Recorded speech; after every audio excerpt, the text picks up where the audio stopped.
Hello student, BSc first year के zoology के class में आपका फिर से स्वागत है। आज हम पढ़ेंगे यूग्लिना के बचे हुए पार्ट को, जो हमने पहली वीडियो में रिजर्वायर तक आपको बताया था। और उस रिजर्वायर जो एक्सटर्नल फीचर है, रिजर्वायर के बाद और कौन पार्ट उसके बॉडी के अंदर जो है वो दिखाई पड़ते हैं, हम उसके बारे में जानकारी देंगे। तो आइए चलते हैं। तो रिजर्वायर के बाद हमारा अगला जो इसका पार्ट होगा वो होगा फ्लैजिलम। फ्लैजिलम के कारण, यानी जो फ्लैजिला है, यूग्लिना को फ्लैजिलेटेड ऑर्गेनिजम्स कहा जाता है क्योंकि उसमें फ्लैजिला पाया जाता है। अब वो फ्लैजिला का काम क्या होता है, यूग्लिना फ्लैजिला की सहायता से क्या काम करता है, उसकी बॉडी में क्या उसका जो है कार्य है, ये चीज़ हम उसको बताएंगे।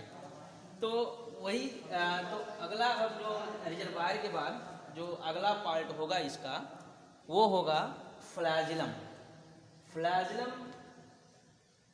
यूग्लिना में क्या महत्व रखता है, ये बहुत ही अच्छा इम्पोर्टेंट टॉपिक है जो परीक्षा की दृष्टि से जो एक नंबर में आपके पूछे जाते हैं।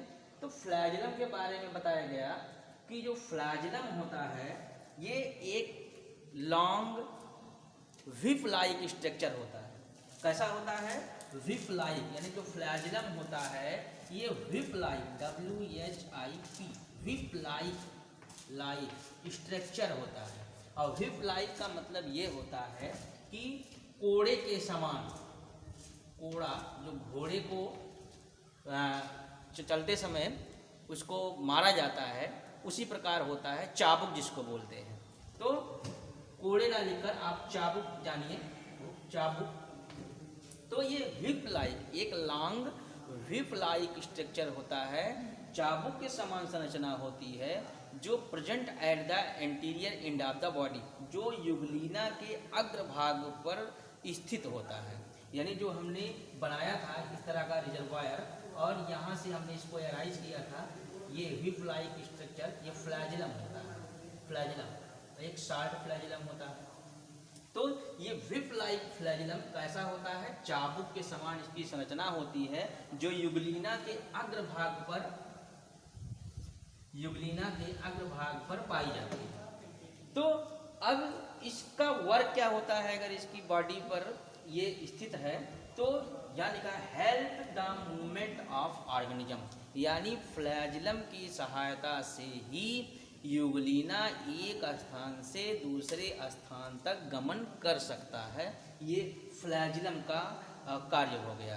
तो इसीलिए जो यूग्लिना होता है उसको फ्लैजिलेट ऑर्गेनिजम्स कहा जाता है, यानी Euglena is a flagellate organisms. तो इसका काम होता है कि हेल्प करना किसमें? Movement of organism. उस जीव का जो गतिमान स्थिति में उसको बनाने के लिए ये चाबुक के समान संरचना होती है, जिसको क्या कहते हैं? फ्लैजिलम कहते हैं। तो अब it consist of axial elastic filament, यानी ये फ्लैजिलम जो है ये कंसिस्ट होता है इलास्टिक फिलामेंट। इलास्टिक फिलामेंट का मतलब बहुत मजबूत, जिसको बोलते हैं कि बहुत स्ट्रिक्ट नहीं होता, कठोर नहीं होता है, एक बाल के समान संरचना होती है। ये जो फ्लैजिलम आप देख रहे हैं, क्योंकि ये माइन्यूट ऑर्गेनिजम्स है इसीलिए चाबुक के समान भले ही कहा गया, लेकिन एक बाल के समान, बाल जानते हैं कितना हल्का होता है, उसके समान संरचना होती है, जिसमें उसमें क्या होता है कि हमेशा मूविंग होती रहती है, वो हिलता डुलता रहता है, जिसकी सहायता से यूग्लिना एक स्थान से दूसरे स्थान तक गमन कर सकता है। यानी ये इलास्टिक होते हैं, यानी सिकुड़ने और फैलने वाले होते हैं, जिससे क्या होता है कि सिकुड़ता है, फैलता है तो ऑर्गेनिज्म आगे जाता है। और इस प्रकार इसको देखा कि इसमें जो ये फ्लैजिलम होता है इसमें 9 माइक्रोट्यूबुल्स होते हैं, छोटे छोटे नलिकाओं की तरह संरचना बनी होती है। और इस संरचना के आधार पर इसको अगर देखा जाए तो ये गोल रूपी दिखाई पड़ेगा और छोटी छोटी इसमें नलिका रूपी संरचना होती है। तो इस प्रकार यहाँ हमें सिर्फ इतना देखना है कि फ्लैजिलेट, जो फ्लैजिलेट एनिमल है वो यूग्लिना है, और यूग्लिना में फ्लैजिलम का जो कार्य होता है वो ऑर्गेनिज्म को गमन करने में सहायता करता है। इसके बाद अगला इसका जो पार्ट है कॉन्ट्रैक्टाइल वैक्यूल। कॉन्ट्रैक्टाइल वैक्यूल, अब कॉन्ट्रैक्टाइल वैक्यूल को हम पढ़ेंगे कि कॉन्ट्रैक्टाइल वैक्यूल क्या होता है, इसकी बॉडी में इसका क्या कार्य होता है। तो कॉन्ट्रैक्टाइल वैक्यूल मीन्स होता है संकुचन, संकुचनशील धानी, संकुचनशील धानी, ये कॉन्ट्रैक्टाइल वैक्यूल है, इसको हिंदी में संकुचनशील धानी कहते हैं। इस संकुचनशील, अब इसके नाम से ही हमें पता है संकुचन लिखा है। संकुचन का मतलब होता है जिसमें मूविंग होते, सिस्टोल और डायस्टोल की प्रोसेसिंग होती है, यानी एक बार ये फूलता है तो एक बार पिचकता है, एक बार फूलता है तो एक बार पिचकता है, तो इसीलिए इसको संकुचनशील धानी कहा जाता है। और इसको बताएगा कि these are large osmoregulatory body, यानी ये क्या काम करता है, ये संकुचनशील धानी ये परासरण नियंत्रण, ये लिखा है ऑस्मो रेगुलेटरी बॉडी, यानी परासरण नियंत्रक जो है ये सिस्टम होता है। और इस सिस्टम में परासरण की स्थिति में क्या होता है कि जो एक्सेस अमाउंट ऑफ वाटर है, यानी जो बॉडी में, चूंकि ये वाटर जल में रहने वाले, लगातार रहने वाले जंतु हैं, तो इनके अंदर पानी की मात्रा बराबर आती जाती रहती है, तो पानी की मात्रा इसकी बॉडी में बढ़ने ना पाए, इसको निकालने की जो प्रोसेसिंग होती है वो कहलाती है ऑस्मो रेगुलेटरी।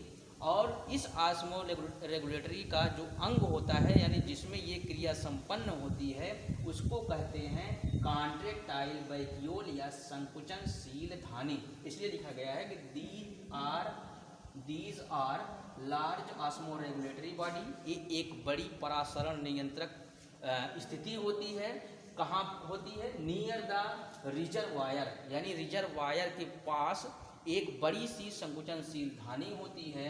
और इस संकुचनशील धानी का एक जो महत्वपूर्ण कार्य होता है वो होता है कि बॉडी में जो पानी की मात्रा है, यानी एक्सेस ज़्यादा जो पानी पहुंच गया है, उसको पानी, उस वाटर को शरीर के बाहर निकालने की काम कौन करता है?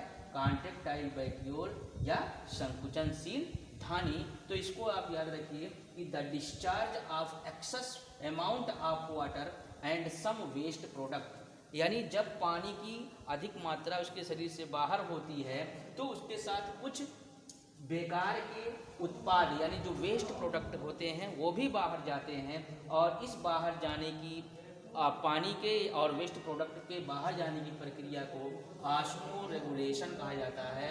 और ये ऑस्मो रेगुलेशन की प्रक्रिया संपन्न कहाँ होती है? कॉन्ट्रैक्टाइल वैक्यूल या संकुचनशील धानी। तो स्टूडेंट, अगला टॉपिक लेकर हम फिर हाजिर होंगे। Thank you.